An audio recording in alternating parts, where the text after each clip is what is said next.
इस वीडियो में हम ब्रीफ डिस्कशन करेंगे कि एम्पलीफायर को किस किस बेसिस पर क्लासिफाई किया जा सकता है।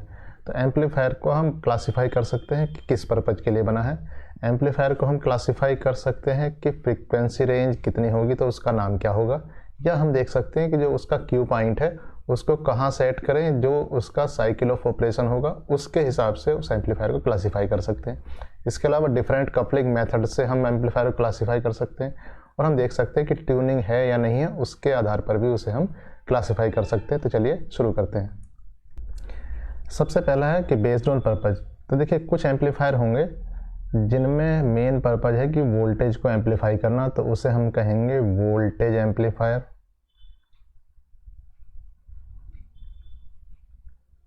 और दूसरे एम्पलीफायर ऐसे होंगे जिसे हम कहेंगे करंट एम्पलीफायर, या कह सकते हैं करंट को एम्पलीफाई करना। और कहीं कहीं हमें वोल्ट को एम्पलीफाई करना और करंट को दोनों को ही एम्पलीफाई करना है, क्योंकि हमारी जो रिक्वायरमेंट है वो रिक्वायरमेंट है कि पावर एम्पलीफायर। तो हम उसे कह सकते हैं कि पावर को एम्पलीफाई करना है, तो इसे हम कह सकते हैं पावर एम्पलीफायर। दूसरा जो था ये था बेस्ड ऑन फ्रीक्वेंसी रेंज।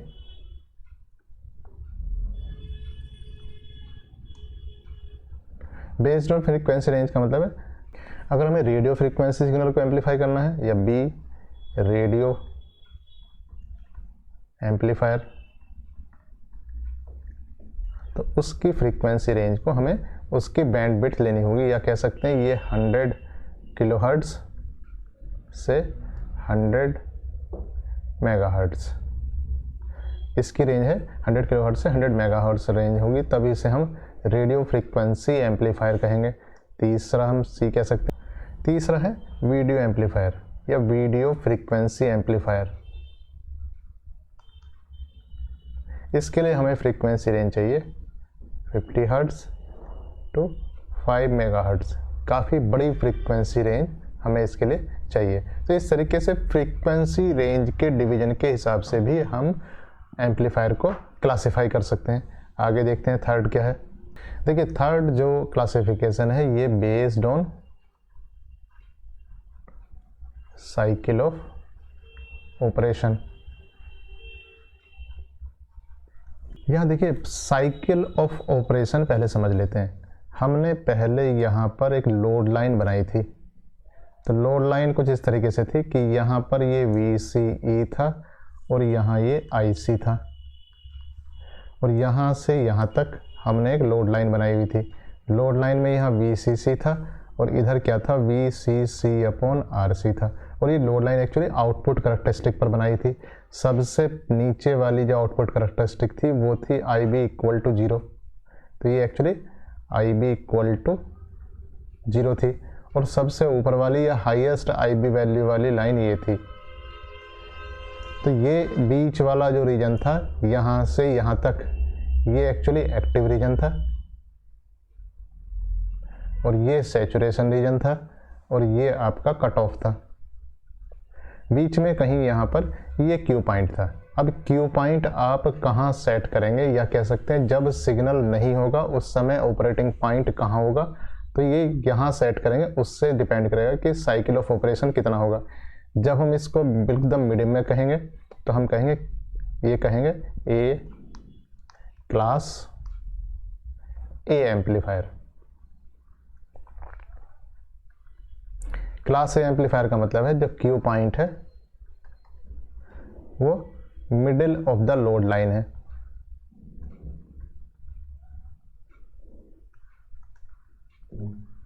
इस middle of the load line का मतलब क्या है, जैसे ही हम बेस करंट को इंक्रीज डिक्रीज करेंगे तो ये कुछ ऊपर जाएगा कुछ नीचे जाएगा, और आउटपुट पर आपको पूरा सिग्नल मिलेगा। या हम कह सकते हैं आउटपुट करंट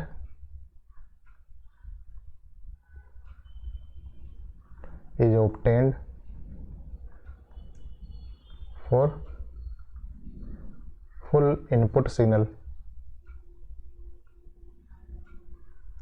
इनपुट सिग्नल मतलब जब बेस करंट को इंक्रीज डिक्रीज करेंगे तो आउटपुट मतलब IC की वैल्यू आपको मिलेगी, या कह सकते हैं क्यू पॉइंट आपका ना तो सैचुरेशन में जाएगा ना कट ऑफ में जाएगा। दूसरा देखते हैं, दूसरा है B class B amplifier.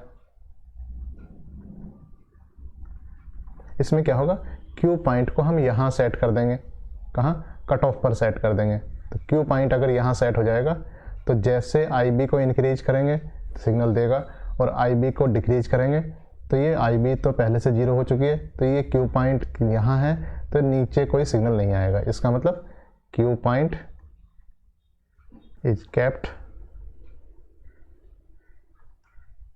At the, क्या कह सकते हैं, कट ऑफ। जो कट ऑफ वाला पॉइंट है वहीं हम क्यू पॉइंट को रखेंगे। तो आउटपुट सिग्नल, ये कह सकते हैं आउटपुट करंट इज ऑब्टेन्ड और हाफ इनपुट सिग्नल। जो पॉजिटिव हाफ सिग्नल होगा वहीं आपको आउटपुट करंट मिलेगी। तीसरा देखिए, क्लास ए बी एम्पलीफायर। अब देखिए, अगर हम क्यू पॉइंट को यहाँ कहीं रख दें, क्यू पॉइंट को इसके और इसके बीच में रख दें, तो ये आपका क्यू पॉइंट यहाँ हो गया। तो अब हम क्यू पॉइंट को यहाँ, ये हमने पहला केस था, ये दूसरा केस था, ये तीसरा केस था। क्यू पॉइंट को यहाँ रखेंगे, सिग्नल को बढ़ाएंगे, तो जैसे सिग्नल को इंक्रीज करेंगे तो यहाँ तक जा सकता है, बट जैसे सिग्नल को डिक्रीज करेंगे, या कह सकते हैं नेगेटिव वाला पार्ट होगा, तो ये सिग्नल यहाँ से यहाँ क्रॉस कर जाएगा। या कह सकते हैं क्यू पॉइंट को कहाँ रखा, Q point is kept between mid point and cut off region. कि मिड पॉइंट और कट ऑफ रीजन के बीच में अगर क्यू पॉइंट को रखेंगे तब ये हाफ सिग्नल से ज़्यादा और फुल सिग्नल से कम में आपको आउटपुट करंट मिलेगी। तो हम कह सकते हैं output current is obtained for more then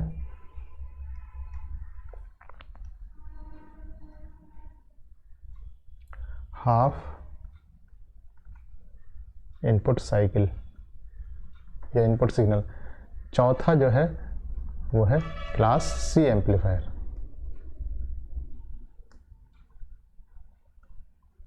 class C amplifier के लिए हम क्या करेंगे, अब देखिए जो क्यू पॉइंट है, अगर हम इस लाइन को आगे बढ़ा दें डॉट डॉट करके, तो क्यू पॉइंट को कुछ इस तरीके से रखेंगे जो हम मैथमेटिकली हम उसे कट ऑफ रीजन के भी बाहर सेट कर देंगे। तो क्यू पॉइंट यहाँ हो जाएगा। तो इसके लिए क्या करेंगे, क्यू पॉइंट को कहाँ रखेंगे, तो यहाँ लिख देते हैं Q point is kept beyond cut off region. तो ये क्या हो गया, इसका मतलब output current is obtained for less than half of input cycle।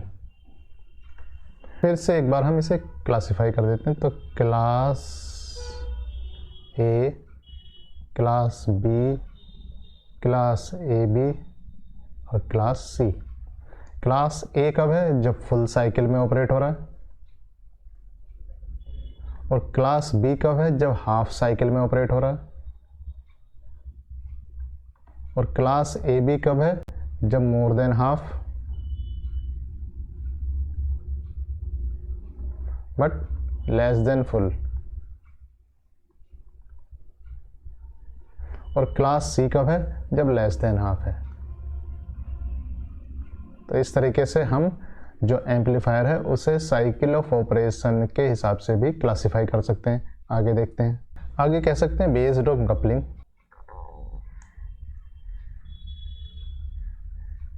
Coupling के बेसिस पर अभी हमने देखा था कि आरसी कपल्ड एम्पलीफायर हमने पहले बनाया था, वहाँ उससे देखा था। तो उस एक मेथड है, क्या हम कह सकते हैं आरसी कपलिंग या आरसी कपल्ड एम्पलीफायर। दूसरा मेथड है बी हम आर के लिए क्या लगा दें, इंडक्टर लगा दें, तो ये हो जाएगा LC कपल्ड एम्पलीफायर। तीसरा है कि हम वहाँ ट्रांसफार्मर लगा दें तो TC कपल्ड एम्पलीफायर हो जाएगा।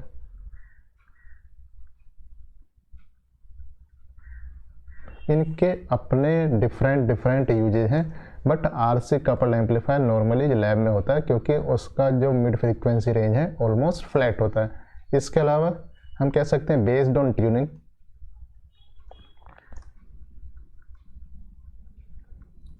ट्यूनिंग का मतलब क्या है, तो ट्यूनिंग का मतलब वही है जो आपके कहीं भी या कह सकते हैं रेडियो टीवी या कहीं भी ट्यूनिंग लिखा हुआ है, जब आप उसको पर्टिकुलर फ्रीक्वेंसी पर ट्यून कर रहे हैं तब उसका मतलब ट्यूनिंग है। और यहाँ एम्पलीफायर को ट्यून करने के लिए हमें उसमें लगाना होगा एक LC सर्किट या कह सकते हैं एक कैपेसिटर और एक इंडक्टर को पहले में लगाएंगे। इस कैपेसिटर और इंडक्टर के एक पर्टिकुलर फ्रीक्वेंसी ऑफ ऑक्सीलेशन होगी, तो उस फ्रीक्वेंसी को 1/2π√LC कहेंगे आप।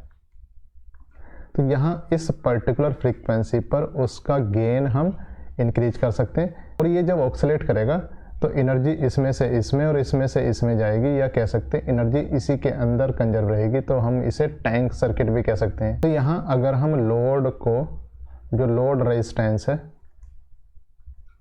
उसको हम रिप्लेस कर दें किससे, इस ट्यून्ड सर्किट से या LC सर्किट से, तो उस एम्पलीफायर को कहेंगे ट्यून्ड एम्पलीफायर।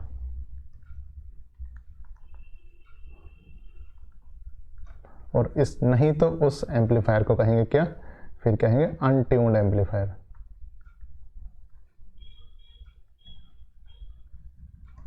जब हमें कोई सिग्नल आ रहा है और उस एम्पलीफायर का गेन पर्टिकुलर फ्रीक्वेंसी पर बढ़ाना है, अगर आपके पास कोई FM सिग्नल है, आपके पास कोई AM सिग्नल है, तो हमें पर्टिकुलर फ्रीक्वेंसी पर उस रेडियो स्टेशन की आवाज़ को सुनना है, तो उस फ्रीक्वेंसी पर ही उसका गेन ज़्यादा होना चाहिए और बाकी फ्रीक्वेंसी पर उसका गेन नहीं होना चाहिए। तो हमें क्या चाहिए, हमें एक ट्यून्ड सर्किट लगाना होगा या कह सकते हैं ट्यून्ड एम्पलीफायर को यूज करना होगा। तो इस तरीके से हमने देखा कि डिफरेंट तरीके से हम एम्पलीफायर को क्लासीफाई करके उन्हें डिफरेंट नेम या डिफरेंट आइडेंटिफिकेशन दे सकते हैं। Thank you.